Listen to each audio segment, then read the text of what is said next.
The Chatham County Detention Center, which is often referred to as the jail, is operated by the Chatham County Sheriff's Department. Here, inmates are held for trial or for serving time for misdemeanors. They can be held for parole or probation violations and also be held for other jurisdictions or awaiting assignment to a prison. Recidivism is still a problem nationwide, and a variety of programs try to help combat it. Even though there are a lot of well-meaning people who want to try to find ways to resolve the problem we have with crime and why there are so many that come into jail and go on to prison, they try programs that deal with various symptoms, whether it's drug use, stealing of cars, violence, etc. And some of those individuals may find a temporary ability to curtail or resolve those situations, but nothing really changes. The crime rate continues to go up.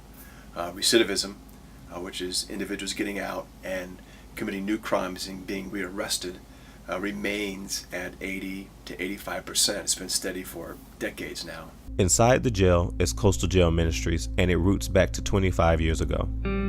Bob Dimmitt has been a chaplain and is the founder of the Chaplains Program there.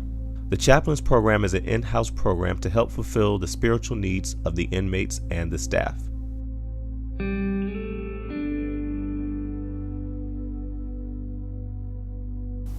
So there's no real resolution that man has, or that our government has, to deal with the crime issue. And a large number of the crimes are being committed by those who've already done time. So trying to find ways to get the gospel behind bars makes sense, and it's the right thing for us to do. We do address life skills. We do it a little bit differently, though, than most other programs do. We usually deal with them in context of Bible study. So as we come across issues where we're dealing with how men should be men, or how families should operate, how we should handle our finances, we're doing that all under the rubric of the supremacy of Christ, the sovereignty of Christ, and what he commands of us in those situations. I find it very rewarding because what I do is I have a class. I started out volunteering doing Bible study 2 days a week, Mondays and Fridays. And it got so overwhelming, they realized that they needed a chaplain for the females.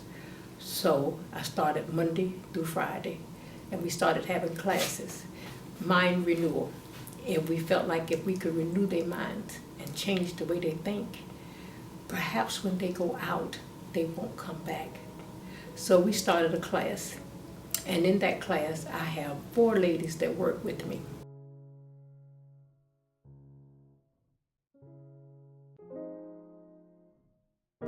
The transition program is the next phase of Coastal Jail Ministries. The purpose of the transition program is to help people coming out of jail rebuild their lives based on Christian principles taken from the Word of God.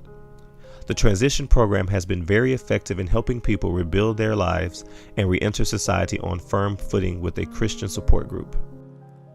One of Coastal Jail Ministries' key staff members has actually gone through the program, and she knows that through the Word of God and fellowship, a person can find their way as they transition.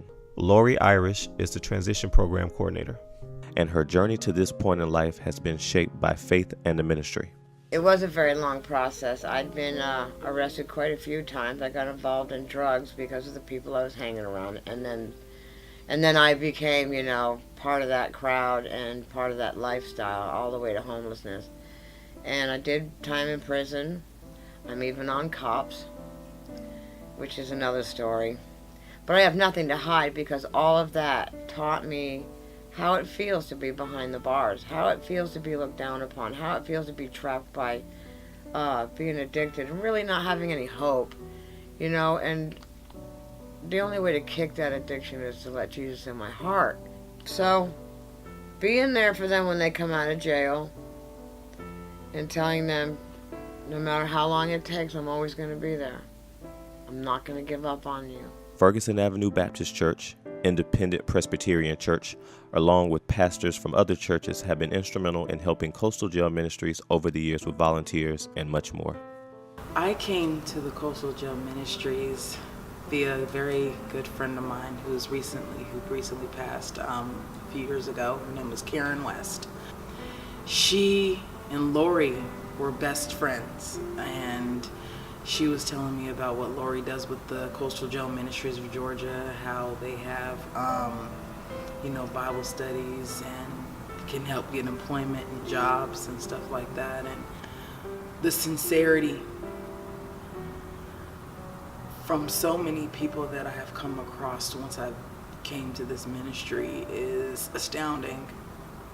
I heard so much from Matt and Sean about Laurie and what she does. Mm-hmm. And I was just sitting there and I was drinking, and I had been in prison for a little over 2 years, and I stayed in the church thing the whole time I was there, and I was a deacon and played in the band at the Augusta Medical Prison.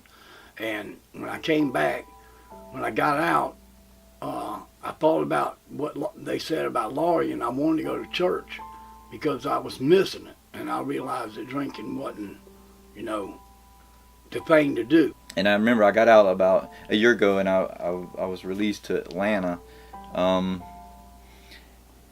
and I stayed up there for a while, and I had some schooling I wanted to do, and then I decided to come back to Savannah. So I've been here for a few months. And anyway, I had put it in my mind. I said, as soon as I get back, I'm going to get in touch with Lori, because I knew Lori ran the transitional ministry for Coastal Jail Ministries, and I contacted her and been involved ever since. And it's been a life-changing experience.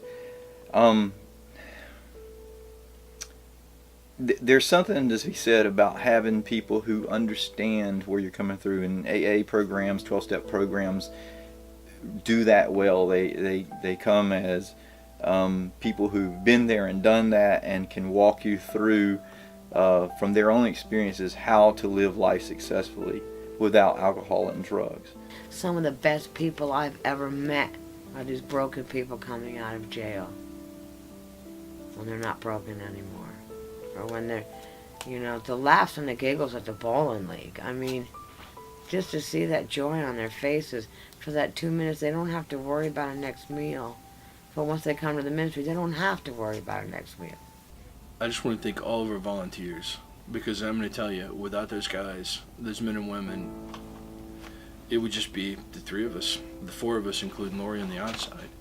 Our volunteers teach Bible studies, they counsel, they give of their time and of their resources, of their finances. They really, really have skin in the game when it comes to teaching and leading these men and women in the jail and outside. And we have about 60 religious volunteers at the jail right now. And multi-denominational, they come. And it's, if we didn't have our volunteers, we wouldn't be able to do what we do. The ministry helps with job assistance and life skills as people are transitioning. But the ministry needs help and more resources to continue to sustain the program and help people sustain better as they are re-entering society. This is one of the best programs that you could have in a setting such as a jail. They are with the inmates all the time. When they're getting out of jail, they try to get them a job on the outside, and it's something that I think every jail should have, so that we can get the Word of God spread to these people and, try to make a difference in their lives. And these ladies and gentlemen that does this all the time for the Sheriff's Office does an excellent job. I know we've got some great programs that we're working with. Ron Berry has one he actually works through the church, at our church, at Independent Presbyterian Church. We've got a good program there working with the jail ministry there.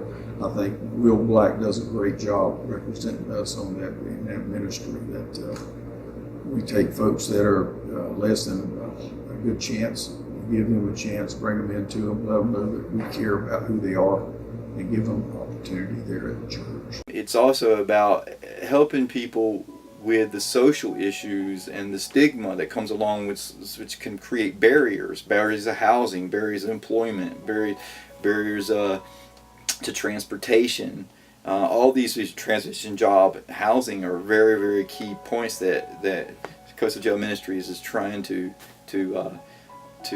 work.